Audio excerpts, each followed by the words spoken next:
माँ से ही संस्कार बच्चे को मिलता है। एक दुख भरी कथा है, आप सबको श्रवण कराएं और बच्चे तो ध्यान से सुने जो अपने माता पिता का सम्मान नहीं करते हैं।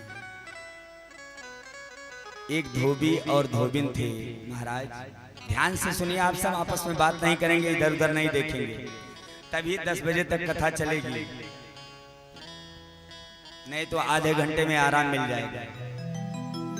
ध्रुव जी की कथा तो बताएंगे ही, प्रसंग आया है, और जब माँ का प्रसंग आता है, बहन बेटी का प्रसंग आता है, तो पता नहीं क्या प्रभु की कृपा हो जाती है कि यहाँ से भाव कुछ और ही हो जाता है। एक धोबी थे और एक धोबिन थे, दोनों लोगों के घर में कपड़ा धो धो के अपना जीवन व्यतीत करते थे। किसी प्रकार बड़े दुख से विवाह को 20 साल हो गया और अभी कोई संतान नहीं हुई। विवाह को 20 साल हो गए और अभी उस धोबी धोबिन को कोई संतान नहीं है।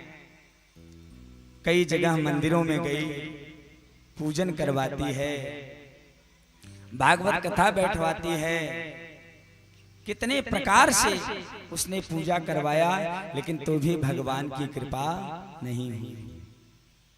और 2 साल जब बीता तो प्रभु की कृपा हुई। महाराज 9 महीने बीता, हॉस्पिटल में लेके गए उसके पति उसको। वहां जब बच्चे ने जन्म लिया तो नर्स उस बच्चे को गोद में लेके आई। नर्स जो है उस बच्चे को गोद में लेके आई और बड़ी खुशी थी, बेटा हुआ है, बेटा हुआ है। जो मैया थी वो भी प्रसन्न हो गई, अरे बेटा हुआ है, बेटा हुआ है। लेकिन नर्स थोड़ा दुखी हो गई। दुखी होते हुए कही कि खुशी की बात तो है मैया, लेकिन एक दुख की भी बात है। बोले क्या? बोले दुख की बात ये है कि बेटा तो आपको हुआ है, लेकिन उसकी एक आंख नहीं है। पुत्र हो या पुत्री हो, अगर वो अपंग है तो बहुत ज्यादा दुख होता है। बोली मैया उसको एक आंख नहीं है। अब मैया बेचारी को, चलो कोई बात नहीं, इतने दिन बाद बेटा हुआ है, आंख नहीं है तो भी ठीक है, कोई बात नहीं है, आंख नहीं है तो भी मैं चला लूंगा। फिर नर्स ने कहा यदि आप लोग चाहें तो इसको आंख लगाई जा सकती है। नर्स ने पिताजी से कहा कि यदि आप अपनी आंख दान कर दीजिए तो आपके बेटे को आंख जो है लगा दी जाएगी, तो ये सुंदर लगने लगेगा, सुंदर बन जाएगा। पिता एक बार नहीं तैयार होता है, पिता पीछे हट जाएगा। और उस धोबी ने कहा कि मैं अपनी आंख नहीं दूंगा, और नहीं दिया। लेकिन मैया का वात्सल्य देखिए, मैया का प्रेम देखिए। मैया ने कहा यदि मेरी एक आंख देने से मेरे बेटे की सुंदरता बढ़ जाती है तो मैं अपनी एक आंख देने के लिए इसको तैयार हूं। महाराज मैया ने अपनी एक आंख दान कर दी और बेटे को वो आंख लग गई, बेटा सुंदर बन गया और मैया अंधी बन गई। ऐसा माँ का प्रेम होता है। धीरे धीरे वो बालक बड़ा होने लगा। जब 5 साल का हो गया और महाराज साल भर के बाद ही, जैसे बालक साल भर का हुआ तो पिताजी पधार गए, पिताजी की मृत्यु हो गई। अब बची सिर्फ वो मैया अकेली, मैया अकेली बची। धीरे धीरे बेटा 5 साल का हो गया तो क्या करती है, सोचिए बच्चे का नाम किसी अच्छे स्कूल में डलवा देते हैं। किसी इंग्लिश मीडियम स्कूल में लेके गई। अब वहां लोग कहते हैं कि अरे ऐसे बच्चों का यहाँ एडमिशन नहीं होता, ये गरीब लोगों का एडमिशन नहीं होता। मैया ने कहा कि जितना पैसा लगेगा उतना पैसा मैं खर्च करूंगी, उतना पैसा मैं कमा के लाऊंगी, थोड़ा और काम कर लूंगी, थोड़ा और मेहनत कर लूंगी, लेकिन मेरा बेटा इसी स्कूल में पढ़ना चाहिए। एडमिशन करा दिया मैया ने कॉन्वेंट स्कूल में। और जो 4 घर कपड़ा धोने जाती थी वो मैया 10 घर कपड़ा धोने लगी, 15 घर कपड़ा धोने लगी। ध्यान से सुनिएगा आप सब। जो माँ को प्रताड़ना देते हैं, जो माँ को दुख देते हैं, जो माँ को तकलीफ देते हैं, कभी उनका कल्याण नहीं होगा यदि ऐसा जो अपने माता पिता के साथ करता है। धीरे धीरे वो बच्चा पढ़ने लगा, 5वीं क्लास में गया, 6ठी में गया, 8वीं में गया। जब वो समझदार हो गया तो मैया लेने के लिए जाती ना, तो बच्चे उस स्कूल में उसको चिढ़ाने लगे। अरे तेरी माँ तो अंधी है, तेरी माँ तो कुरूप है, तेरी माँ तो काली है। इस प्रकार से चिढ़ाने लगे।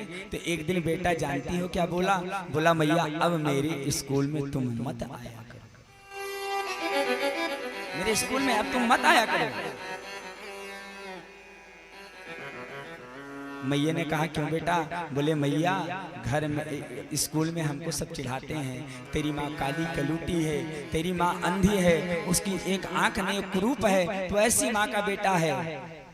मैया स्कूल जाना बंद कर दिया। और जब बेटा और बड़ा हुआ तो उसका नाम कहीं सिटी में लिखा दिया। और मैया यहाँ से हर महीने पैसे भेजती रही, भेजती रही, भेजती रही। और मन में उसके ये इच्छा है कि मैं अपने बेटे को डीएम बनाऊंगी। ये डीएम बन जाएगा तो मेरा सारा दुख दूर हो जाएगा। मेरा बेटा अगर डीएम बन जाए, इस सब के मन की लालसा होती है कि मेरा बेटा डीएम बन जाए, कलेक्टर बन जाए, बड़ी नौकरी पा जाए तो मेरा सारा दुख दूर हो जाए। धीरे धीरे महाराज बेटा पढ़ता गया। और अब वहां से तो फोन की व्यवस्था थी नहीं, मात्र पत्र आता था मैया के पास। मैया 5000 रुपए चाहिए। अब मैया बेचारी दूसरे का कपड़ा धोके, दूसरे के यहाँ झाड़ू पोछा बर्तन धोके रोज जो है पैसा हर महीने में 5000 भेजती। धीरे धीरे प्रभु की ऐसी कृपा हुई कि बेटा डीएम बन गया। बेटा डीएम बन गया। मैया के पास पत्र आया कि मैया अब मैं डीएम बन गया हूं तेरे आशीर्वाद से, तेरी कृपा से। मैया को बड़ी खुशी हुई कि मेरा बेटा डीएम बन गया, मेरा बेटा कलेक्टर बन गया, अब तो मेरा सारा दुख दूर हो जाएगा। धीरे धीरे समय बीतता जा रहा है। साल 2 साल बीत गया। डीएम बनने के बाद कोई पत्र नहीं आया। मैया बेचारी बार बार याद करके रोती रहती कि अब पत्र आएगा, अब मेरे बेटे का हाल आया। 2 साल बाद महाराज फिर एक पत्र आया। उसमें ये लिखा था कि मैया मैंने विवाह कर लिया है। डीएम बन गए, विवाह भी कर लिए। अब मैया फिर से खुशी हुई, मैया को खुशी हुई कि अब तो मेरा बेटा डीएम बना और डीएम बनने के बाद विवाह भी कर लिया, सुंदर बहू मिली होगी, अब तो हमारा ख्याल रखेगी, अब तो हमारा दुख दूर होगा। लेकिन महाराज मात्र पत्र आता था, लेकिन बेटा कभी मैया के पास नहीं आया।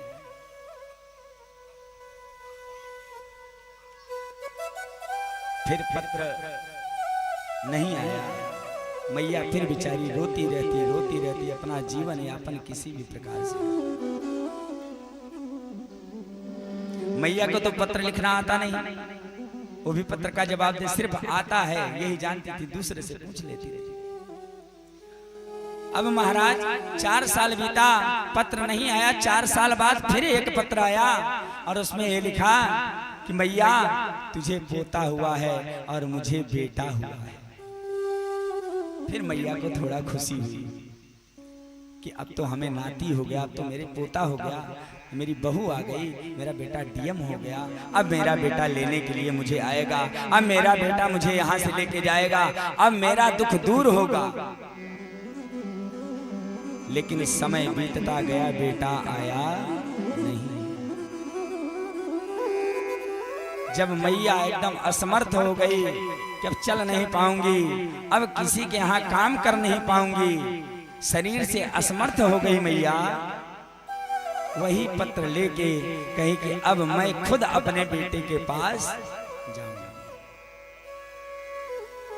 वही पत्र लिया और किसी ऑटो रिक्शा पे बैठ